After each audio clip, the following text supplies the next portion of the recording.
Beautiful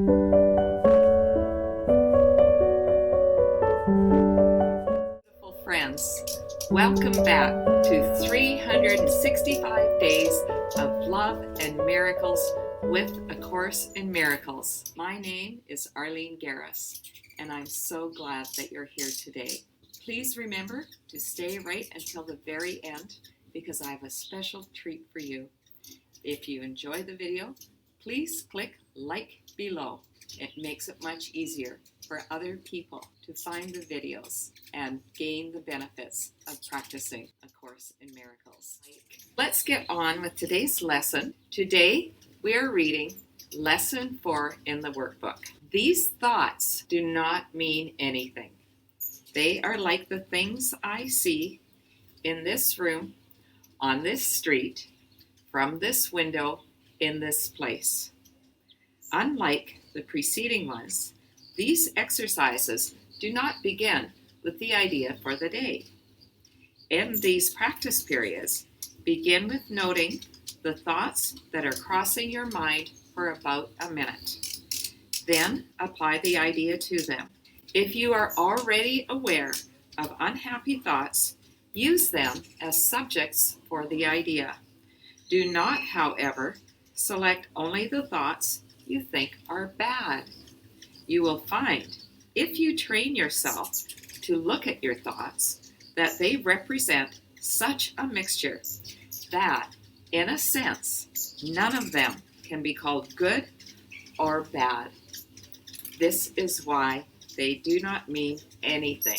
We are being asked to start with thinking about the practice periods before the discussion of the thought for the day. We are being asked to just notice our thoughts. That is a brand new idea that only came to me once I started studying A Course in Miracles. When we start to notice our thoughts, there's an awful lot that's going on up there. And honestly, it can drive us crazy. This is where A Course in Miracles helps us to first notice those thoughts and then to notice that most of these thoughts do not mean anything. We're not asked to sort our thoughts into good thoughts and bad thoughts because all of our thoughts do not mean anything. Wow, that's a scary thing. Then what the heck are we supposed to do? Let's read on. In selecting the subjects for the application of today's idea, the usual specificity is required. Do not be afraid to use good thoughts as well as bad. None of them represents your real thoughts, which are being covered up by them. The good ones are but shadows of what lies beyond, and shadows make sight difficult. The bad ones are blocks to sight and making seeing impossible. You do not want either. What this is telling us is that even our good thoughts are blocking our real sight of our real thoughts. And what are those real thoughts? Those are thoughts that come from God. The lesson is going to go on to tell us more about that, so I won't ruin the surprise for now. Right now, all we're asked is to be aware and to recognize that these thoughts do not mean anything. I don't know about you, but I sure have told myself a lot of stories in the past. Stories about my childhood, stories about my parents, stories about people that I met in school, stories about my first husband, stories about my children, stories about friends and neighbors and people that I've met along the way. The stories either fit into this is a good person or this is a bad person. What we are learning today is that these thoughts are not real. Let's read on. This is a major exercise and will be repeated from time to time in somewhat different form.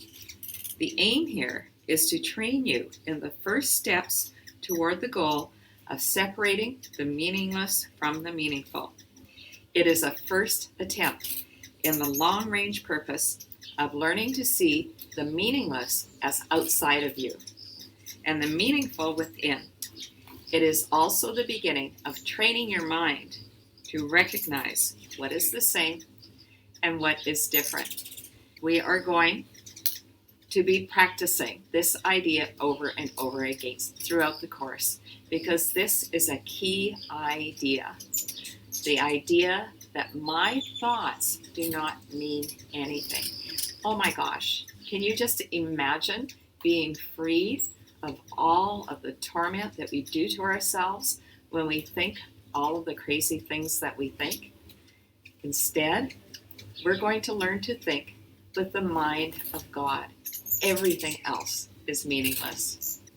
In using your thoughts for application of the idea for today, identify each thought by the central figure or event it contains.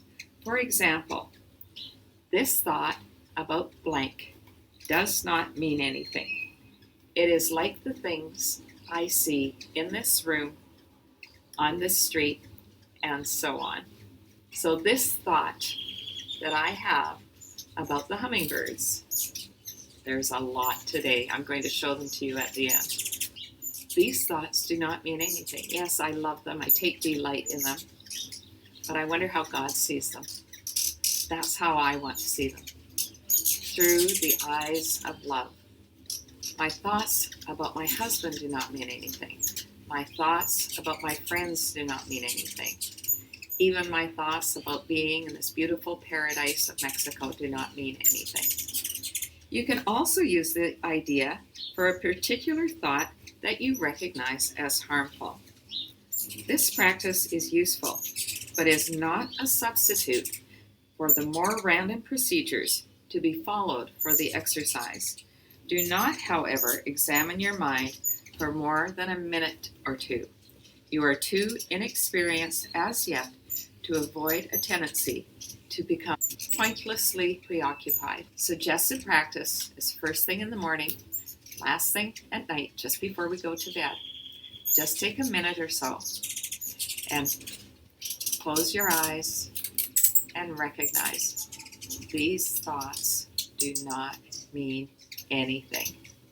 I would also suggest that you might just take a few minutes and on a piece of paper or in your journal, 2 columns. In one column, write good thoughts. In the other column, bad thoughts.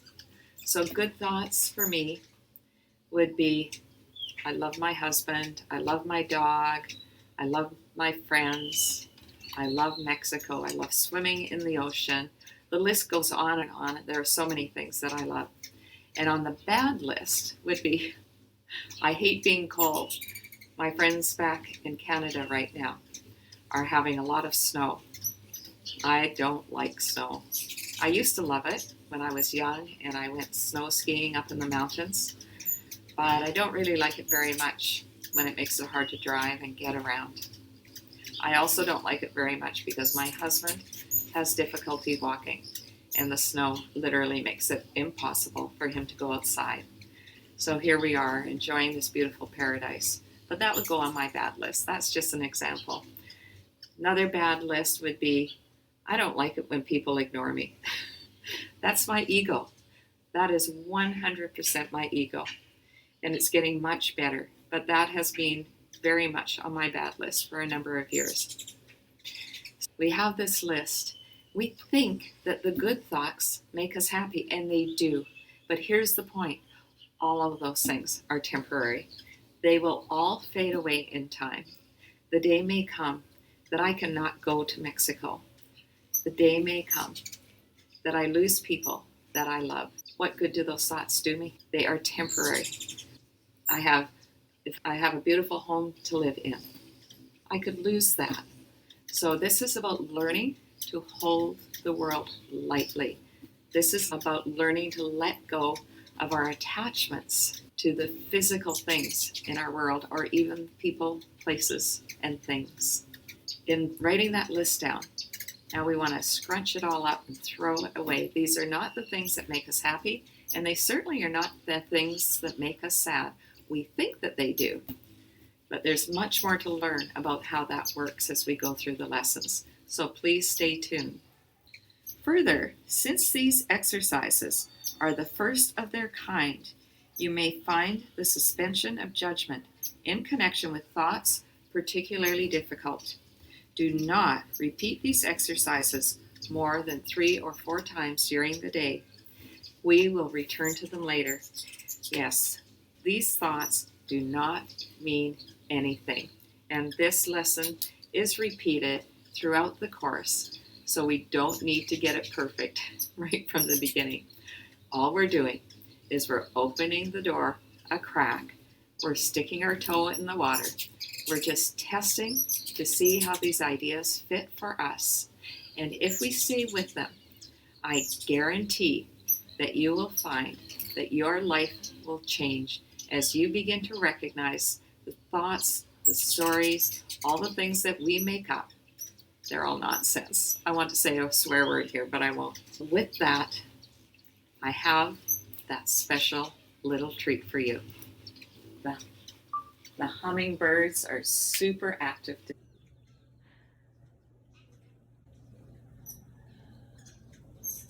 Let's see if we can watch them. Just enjoy them and appreciate them without feeling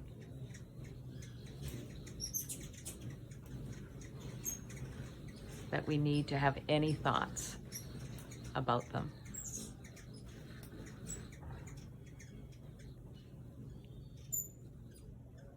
These thoughts do not mean anything.